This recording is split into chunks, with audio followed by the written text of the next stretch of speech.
Hi friends, ನಾನೊಂದು video ಹಾಕಿದ್ದೆ. ಅದಾಗಿದ್ದು CT ರವಿರವರು ಒಂದು ವಿವಾದಾತ್ಮಕ ಮಾತು ಹೇಳಿದ್ರು.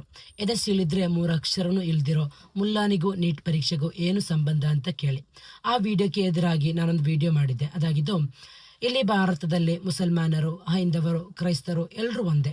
ಇಲ್ಲಿನ ವಿಷಯದಲ್ಲಿ, ಇಲ್ಲಿನ ಪ್ರಜಾಪ್ರಭುತ್ವದ ವಿಷಯದಲ್ಲಿ ಅಥವಾ ವಿದ್ಯಾರ್ಥಿಗಳ ಹಕ್ಕಿನ ವಿಷಯದಲ್ಲಿ ಏನಾದರೂ ತೊಂದರೆ ಬಂದರೆ, ಅದರಲ್ಲಿ ಏನಾದರೂ ಕಳಂಕ ಬಂದರೆ ನಾವೆಲ್ಲರೂ ಭಾರತೀಯರು ಎಲ್ಲರೂ ಒಂದಾಗಿ ಮಾತಾಡ್ತೇವೆ. ಅದರಲ್ಲಿ ಮುಸಲ್ಮಾನರು, ಹೈಂದವರು ಎಂದು ಏನೂ ಇಲ್ಲ.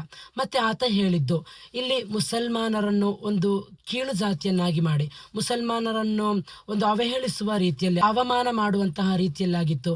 ಅದಕ್ಕೆದುರಾಗಿ ನಾನು ವಿಡಿಯೋ ಮಾಡಿದ್ದೆ. ಆ ವಿಡಿಯೋಗೆ ಹಲವರು ಕಮೆಂಟ್ ಮಾಡಿದ್ರು, ವಿಡಿಯೋನ ಡಿಲೀಟ್ ಮಾಡು ಅಥವಾ ಹಾಗೆ ಹೀಗೆ ಏನೆಲ್ಲ ಒಂದು ಮೆಸೇಜ್ ಬರ್ತಾ ಇತ್ತು, ಪರ್ಸನಲ್ ಆಗಿ ಮೆಸೇಜ್ ಬರ್ತಾ ಇತ್ತು. ಇವರೆಲ್ಲರೊಂದಿಗೆ ನನಗೆ ಹೇಳಲಿಕ್ಕಿರೋದು, ವಿಡಿಯೋ ಡಿಲೀಟ್ ಮಾಡುವ ವಿಷಯನೇ ಇಲ್ಲ. ಮಾತ್ರ ಅಲ್ಲ, ನೀವು ಏನೇ ಬೆದರಿಕೆ ಕೊಟ್ಟರು, ನೀವು ಏನೇ ಎದುರಿಸಿದ್ರು, ನಿಮ್ಮನ್ನ ಹೆದರುವಂತಹ ವ್ಯಕ್ತಿ ಈ ಜೌಹರಿ ಅಲ್ವೇ ಅಲ್ಲ. ಮತ್ತೆ ಈ ತರ ಕಮೆಂಟ್ ಮೆಸೇಜ್ ಮಾಡೋ ವ್ಯಕ್ತಿಗಳು ಜಸ್ಟ್ ಈ ವಿಡಿಯೋ ನೋಡಿ. This government will only live May 23rd.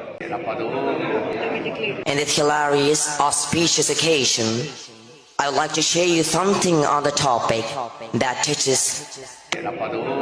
Leak or not to leak? That is no longer a question because it's always leaks. Shakespeare wrote incredible.